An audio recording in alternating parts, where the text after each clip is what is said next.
Chad Corns. Hasn't got a lot to go here. Danger. Loney's lost it. Toward the line, but it doesn't get there. Boyle takes on Thurston's way too high. Free kick to Boyle. Well, it was that first handball. Just put the Port player under extreme pressure there. And again, it's just the forward pressure of Hawthorn. The corralling and the pressure they're putting on the players here has been terrific. But I know a lot of sides play on at all costs in today's football, but there's times when you don't need to play on, and that's what the Port Adelaide team did on that half-back line. They didn't need to play on. Just sometimes go back and kick it and find the right option, because you run your direct teammate into trouble, and that's why Hawthorn are having a shot on goal right now. Correct way. We talked about Boyle being a very accurate kick earlier on in this game, and he proves it again. Oh. Magnificent kick. They lead by 8. And Young comes at Loney, forces him to kick it. Treadray can't get a punch at it. Ebert does, but it's too high. Free kick to Campbell Brown. Every Port Adelaide player stopped. All the Hawks are running. I don't think that's advantage for Port. Gee. Robert Campbell. Crawford. Inside 50, Lewis. Hawthorn on the break. Well, all the Port players did stop when they heard the whistle, and the umpires paid advantage. So great transitional play from Hawthorn. They're doing a lot better than Port at the moment. From down back, their counter-attack, the key to that play was through the middle of the ground. Has been a couple of times put to the Rules Committee that if an umpire's going to play on advantage, you shouldn't blow the whistle. But obviously the Rules Committee with other things on their mind. Hands in the back rule, the biggest of them. That is a magnificent goal on the rebound. Well, they're just getting beaten for pace here on this big ground. Hawthorn, I mean, very young side, we know that, but they're running at all costs. I mean, rolling the dice like that at times can be advantageous only if you hit your targets, and the skill level of Hawthorn Football Club in recent weeks, not only just today, has been first class, and that's why they're just putting a lot of pressure on Port Adelaide at the minute. Well, they need to put some pressure on Shane Crawford too. This quarter he's been unbelievable. 5 inside 50, 16 possessions. He's giving his forwards lace out football at the moment. Milestone game next week for Jordan Lewis. It'll be game number 50 for him. Pick 7 back in 2004, the same draft that Hawthorn grabbed Roughhead and Franklin in. And they are a contender, the Hawks. It's come a little earlier than some expected, but they are up there in the firing line with the best in the competition. Quick takeaway. Mitchell has shot the handball out, and a free kick. Just after he disposed him when He's got Hawks pushing forward here, McGlynn. And he just pops it up. Magnificent. Just poked it up and let McGlynn run onto it, and he should goal from 15 metres out. I wouldn't say Mitchell just came out and took that ball. He handballed in flight, and he was just incorrectly disposed of here, as we see. Brought him down, just still hanging on to him off the screen there. But smart play, I mean fast play. They're just fast-thinking players at the minute. They get the football and they just look forward, and so many players screaming down the sides to give options. To put Port Adelaide on the ropes. McGlynn's got 3.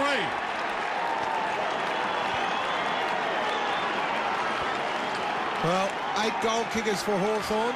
8 different goal kickers. Very hard to defend against Glenn when you've kicked a total of 13. At some stage, Port have to man up. Yep. Just the counter-attack football from the half-back line. The backs are winning, but the key is they're running the ball through the middle of the ground. And when you got Tim Boyle, Ben McGlynn and Lance Franklin, they've kicked 8 goals between them, and they're the major forwards down there. They're the focal point, and they're complementing each other well. Saw big fly by Gillum, missed it. Westhoff pokes it inside 50. Ebert, he's left it behind.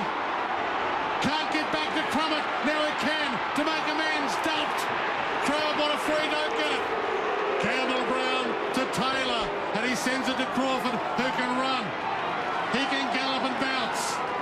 He can have a second. For Franklin one-on-one. Spears it to Franklin. Magnificent Shane Crawford. The Crawford of old. Well, just taking your chances. And that run from that half-back line, we talked about 18 handball receives, the difference at half, three-quarter time. But, I mean, Ebert, the way he just got up, he was just unlucky. Could have possibly got one over the head there. They've paid them before. It was the reverse pressure of Campbell Brown's good forward. Ebert expected a hit. Franklin bends it back. He's got 3, and that hurts. You're going to love him. Well, again, the turnover, the missed mark from Ebert. Hawthorn on the counter-attack today have just been superb. Their ball used from the back, but this guy in particular, Shane Crawford, he's run through the middle of the ground. He's had 6 inside 50s, 8 handball receives, but it's just been copybook. Lance Franklin leads, and he knows he's going to get the ball, because Crawford 3 times today has just put it on a plate for Lance Franklin. But more importantly, again, Hawthorn have had 3 goal kickers kick 3 goals.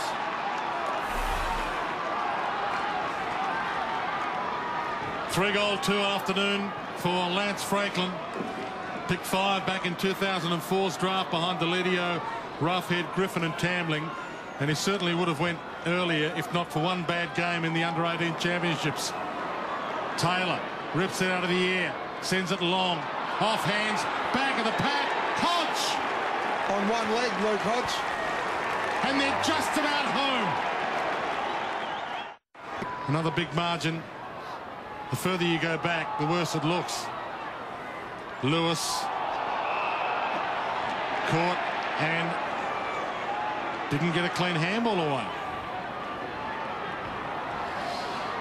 Well, he's going to have to go sideways here because he's looked forward. There's just Hawthorn players in there forward 50. Chad Corns spears the kick. Roden. Ball thumped clear by Guerra. Back to Chad Corns. Smith. Dances through beautifully. Run down. We've got the handball to McGlynn. Pick up, sensational. They can just about seal it here. Young, inside 50. The lead from Boyle. Well, and he can shut the door. That's knowing your teammate's strengths. Clinton Young, a left footer. Boyle was aware of that, so he knew that Young was going to turn on his left, as we see here. Put the ball to space, and voila, there's Boyle. Good forward structure, Hawthorn. In particular today, if they're coming down one side of the ground, they're leaving the opposite side of the forward line open for these players to lead into. And, I mean, Boyle's been fantastic in finding that space, as well as Franklin and Glenn as well. Brings it back a little. Tim Boyle's got 4, and the Hawks have 4 points. Well, what a great effort from Hawthorn. You'd think something miraculous would have to happen now. We see Campbell Brown coming off the ground, Gillum on. Look at his pace. I mean, that's Hawthorn all over. Just their team effort. But he's a great story, Tim Ball. Yeah. And couple of the fact, Dwayne, that Ladson and Crode late withdrawals before the game. Young and experienced team. So, it's not our day today. We're playing interstate, but they've really come to play, especially after the first 10-minute onslaught from Port. So Campbell Brown off. Here's Crode and Ladson late withdrawals this afternoon. Xavier Ellis and Jared Roughhead came. Peter Burgoyne wide. White. Ball bounced unkindly for him. Robert Campbell almost. White slaps it out. Robert Gray inside 50 towards Westhoff. Makes the contest but gives away the free. Well, great courage from Campbell Brown, and it was good play from young Westhoff because he knew that Campbell Brown was going to mark the ball. We see that previous incident there with Clinton Young and Westhoff. You got to admire young Westhoff. He runs straight at the ball. We see him here with Campbell Brown again. And we saw in his second, outnumbered 2-1. Kane Corns blinded by the sun. Crawford with him. Mitchell over the top. Jared Roughhead, who played yesterday, kicked 4 goals for Box Hill, finds Franklin. He can stroll in or he can pass to Boyle. Well, it's just copybook football. We've seen this all day. Port hold the ball up. Slow, stagnant, slow football. The ball turns over. What happens? Hawthorn get the ball. Quick counter-attack through the middle of the ground. Hit a leading forward that maintain their structure. We see the turnover here. Great play from Crawford. Low and hard. Sammy Mitchell, great vision. And, of course, Boyle, he's been a live wire all day. Trying to milk that there. This, no doubt, will be a PB if he kicks this. To make it 5 for his afternoon. Absolutely, no doubt. And he squeezes it in. 5 goals for Tim Boyle.